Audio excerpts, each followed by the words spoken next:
Uma Thomas M L A telephone ലൈനിൽ. Shrimati Uma Thomas, GCDയും പണം മുടക്കുന്നു, സ്പോൺസറിന്റെ ഇഷ്ടത്തിൽ പണം മുടക്കുന്നു, ചില കാര്യത്തിന് പൈസ കിട്ടിയില്ലെങ്കിലും കുഴപ്പമില്ല എന്ന് പറയുന്നത്. ഇത് എന്താണ് ശരിക്കും കൊച്ചി സ്റ്റേഡിയത്തിൽ നടക്കുന്നത്?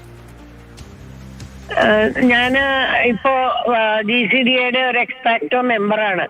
MLA എന്ന നിലയ്ക്ക് നമ്മളെ വിളിച്ചിട്ടുണ്ടായിരുന്നു കഴിഞ്ഞ ദിവസം 29-ാം തീയതി.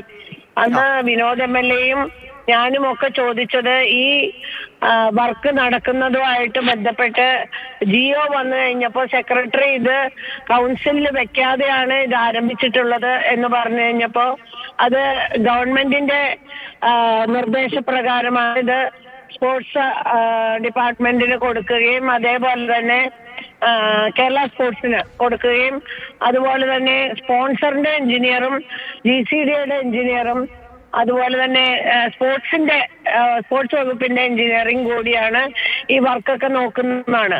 അപ്പൊ ഈ വർക്കിന്റെ ഡീറ്റെയിൽസ് 70 കോടി രൂപയാണ് സ്പോൺസർ മുടക്കുന്നതെന്ന് എല്ലാ ദിവസവും രാവിലെ എണീറ്റ് പത്രസമ്മേളനം നടത്തുന്നുണ്ട്. പക്ഷെ അതെന്ത് ചെയ്യാനാണ്, എന്ത് വർക്കിന് വേണ്ടിയിട്ടാണെന്നൊക്കെ ചോദിച്ചിട്ട് GCDക്ക് കൃത്യമായിട്ട് അതിനെക്കുറിച്ച് യാതൊരു അറിവുമില്ല.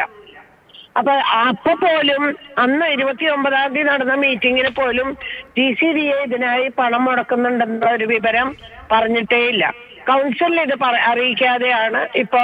അതെങ്ങനെയാണ് MLA ഇങ്ങനെ ഒരു കൃത്യമായ അറിയിപ്പും ഒന്നുമില്ലാതെ ഒരു ഇത്രയും വലിയ പണം ചെലവഴിക്കുക, അതും സ്പോൺസർക്ക് ഏൽപ്പിച്ചു കൊടുത്തിട്ടുള്ള ഒരു സ്റ്റേഡിയം? ഒരു ഗവൺമെന്റിന്റെ അണ്ടറിൽ വർക്ക് ചെയ്യുന്ന GCDയെ ഇങ്ങനെ പ്രവർത്തിക്കുന്നു എന്നുള്ളത് വലിയ അത്ഭുതമൊന്നും തോന്നുന്നില്ല. എന്ന് വെച്ചാൽ ഗവൺമെന്റിന്റെ മന്ത്രി തന്നെ ആ GCDയിൽ വന്നിട്ട് ആ സ്റ്റേഡിയത്തിന്റെ അവിടെ വന്നിട്ട് ഇതെല്ലാം കണ്ടിട്ട് 2-3 പ്രാവശ്യം വന്നിട്ട് ഒരു ജനപ്രതിനിധി എന്ന നിലയിൽ ഞാനും അതുപോലെ തന്നെ വിനോദ് MLAയും അതിന്റെ ഭാഗവാക്കാണ്.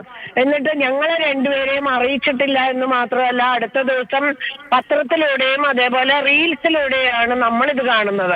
അപ്പൊ നമ്മളോട് ഒരു കാര്യം ഡിസ്കസ് ചെയ്യാൻ പോലും ചെയ്യാതെ എനിക്ക് അതിനെക്കുറിച്ച് വളരെ ആധികാരികമായിട്ട് പറയാൻ പറ്റും. എന്ന് വെച്ചാൽ ഞാൻ അവിടെ നിന്ന് വീണിട്ട് എനിക്ക് വലിയൊരു ദുരനുഭവം ഉണ്ടായിട്ടുണ്ട് എന്നുള്ളത് കൊണ്ട് തന്നെ അവിടുത്തെ സുരക്ഷിതത്വത്തിനെ കുറിച്ച് എനിക്ക് വലിയ കൺസേൺ ഉണ്ട്. ഇത്ര വലിയൊരു പരിപാടി വരുമ്പോ മെസ്സിയെ പോലെ നമ്മൾ ആരാധിക്കുന്ന അദ്ദേഹം വരിക എന്ന് പറയുന്നത് എനിക്കും വലിയ സന്തോഷമുള്ള കാര്യമാണ്. പക്ഷെ കേരളം മുഴുവൻ എത്തുന്ന ആ ഒരു സ്ഥലത്തേക്ക് സുരക്ഷിതത്വമില്ലാതെ ഒരു നീക്കം ഉണ്ടാവുക എന്ന് പറയുന്നത്, ചോദ്യം ചെയ്താൽ ഒരുപക്ഷെ മെസ്സി വരുന്നതിന് നമ്മളെതിരാണെന്ന് പറയും എന്നോർത്തിട്ടാണ് ആദ്യം മിണ്ടാതിരുന്നത്. പക്ഷെ ഇതിന്റെ നാൾക്ക് ഇത് നീങ്ങിക്കഴിഞ്ഞപ്പോൾ മെസ്സി വരുന്നില്ല എന്നുള്ള സ്ഥിതിയായി. അപ്പോഴാണ് നമ്മൾ ഇതിനെല്ലാം പ്രതികരിക്കാൻ തുടങ്ങിയത്. ശരി, വളരെ നന്ദി MLA പ്രതികരണം അറിയിച്ചതിന്.